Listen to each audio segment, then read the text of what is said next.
এই সমস্ত লোক আমরা রাখছি কেন? তারা কেউ জানতো না। এক স্বাস্থ্যমন্ত্রী আসছেন, আয়সা নিয়ে লাভ দিয়ে বললেন যে এখন থেকে রোগীরা ডাক্তারের পিছনে দৌড়াবে না, ডাক্তাররা রোগীর পিছনে দৌড়াবে। এটা বলে উনি ঘুমায় মানে কত বড় আহাম্মক হইতে পারে যে ডাক্তাররা রোগীর পিছনে যদি দৌড়ায়, তাহলে এই রোগীগুলি মারা, এই বাচ্চাগুলি মারা গেল কেন? আপনার ডাক্তারদেরকে এদের পিছনে দৌড়াতে পারেন না রে ভাই। 1800 রোগী আমাদের এখানে অনুপাত, একজন ডাক্তারের সঙ্গে 1800 রোগী। এখন একজন ডাক্তার যদি 1800 রোগীর পিছনে দৌড়ানো শুরু করে, তাহলে অবস্থাটা কি দাঁড়াবে? যেদিকে তাকাবেন দেখবেন ডাক্তার দৌড়াইতেছে। ডাক্তার চিকিৎসা গ্রহণ করবে, দৌড়াবে না, চিকিৎসা করবে। এই লোক বলতেছে এটা করবে। তো তারপরে কোথায় উনি গত 7 দিনে ওনার কোনো বক্তব্য পাইছেন? উনি কি বলছেন? কি বক্তব্য দিয়েছেন উনি? কি বলছেন যে কথাগুলি বলছেন? না একটু যোগ করি, সরি। উনি বলেছেন যে পরিস্থিতি যদি আরো ভয়াবহ হয় তাহলে ওরা বিশেষ ব্যবস্থা নেবে। আচ্ছা, এখনো ভয়াবহ হয় নাই? আরেকটা বলেছেন, আমারও ছোটবেলায় হাম হয়েছিল, হাম হলেই মারা যায়। তো মনে নেই কে? মরলে তো তার কাছ থেকে কথাগুলো শুনতে হতো না আমাদের। ভাই এইগুলি কোনো কথা না। মানে কত মানে দায়িত্বহীন ব্যক্তি হইতে পারে না ভাই। হাম এমন কোন রোগ না যে হলে আপনাকে মরতে হবে। হাম হলো ম্যানেজমেন্টের ব্যাপার। আপনি ম্যানেজ করতে পারেন। ডেঙ্গুর মতো, ডেঙ্গু যখন শুরু হয়, মামুন আছে, মামুন আমরা একসঙ্গে তখন রিপোর্ট করতাম। ডেঙ্গু নিয়ে আমরা তো অনেক রিপোর্ট শুরু থেকে আমরাই করছি কাজগুলো। ডেঙ্গু প্রথম থেকে মরতো, পরে কি হলো ডেঙ্গু আর করে না, কারণ এটা ম্যানেজমেন্টের ব্যাপার। হাম ওই ধরনের একটা রোগ, ম্যানেজমেন্টের ব্যাপার।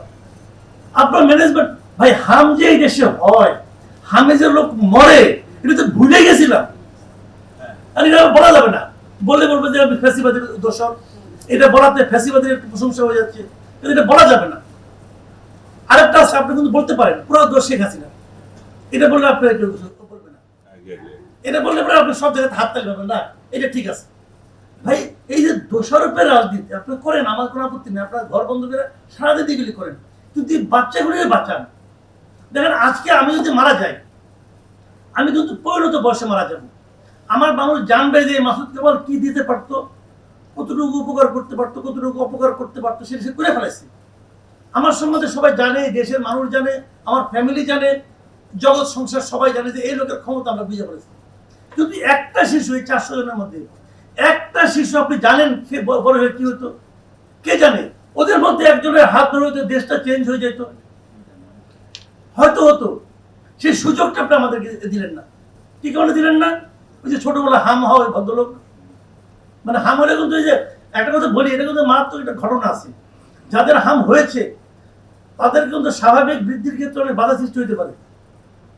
ওনারা কিন্তু স্বাভাবিক জীবনযাপন না করতে পারেন, ওরা কোনো না কোনো ক্ষেত্রে সমস্যা হতে পারে। সেটা আমাদের স্বাস্থ্যমন্ত্রী হয়েছে বোধ হয়, আমি ঠিক শিওর না।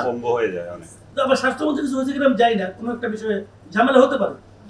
এগুলো কিন্তু হয় রে ভাই, এটা বুঝতে হবে। আর আরেকটা ভয়ঙ্কর ব্যাপার হলো, একজন ডাক্তার সাহেব বললেন, দেখেন এর মাধ্যমে কিন্তু এই যে এত লোক হলো না, এর ধাক্কা কিন্তু আমাদের আরো অনেক বছর পোহাইতে হবে। কারণ এই ভাইরাসগুলো যেমন ভাইরাস তো মারতে পারবেন না আপনি। এই ভাইরাসগুলো কিন্তু এনভায়রনমেন্টে থাকবে, একজন থেকে আরেকজন আবার হতে থাকবে। কাজে আপনি কিন্তু একটা মহাচক্রে পড়ে গেলেন। এই চক্রের জন্য দায়ী কি? এই চক্রের জন্য দুঃখিত হচ্ছে কি? কেউ দুঃখিত হচ্ছে না। সবাই এর দায় ওর উপর, এর দায় ওর উপর। ইউনুস সাহেব একজন কয়েকদিন আগে সিএনএন এর প্রধান মারা গেল, টেড টার্নার। মারা যাওয়া উপলক্ষে উনি ওনার মানে ভেরিফাইড ফেসবুক পেজে প্রায় 350 ওয়ার্ডের একটা অবিচরি লিখলেন, বিশাল লেখা।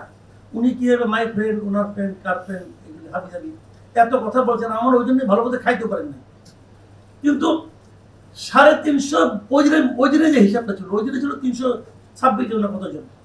আপনার দেশের এতগুলি শিশু মারা গেল, আপনি একটা লাইন লিখতে পারেন না এদের জন্য, একটা শব্দ উচ্চারণ করতে পারেন না। এদের জন্য আপনার মায়া হয় না? টেক টাইনের জন্য মায়া হয় না? এটা কি মানুষ নাকি? এই লোকটা দেখতে মানুষের মতো, কিন্তু আমার সন্দেহ আছে। আর যদি মানুষ হয়েও থাকে, এ বাংলাদেশের মানুষ না। এই লোকটাকে আমরা ডাইকে আই না, এমন একটা দায়িত্বের মধ্যে বসাইছিল।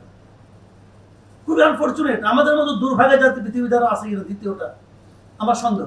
যাই হোক, এটা বলবো না আর বেশি, অনেক বড় হয়ে গেছে। এমনি আমার মুখের কথাবার্তা কোনো ঠিক ঠিকানা নেই।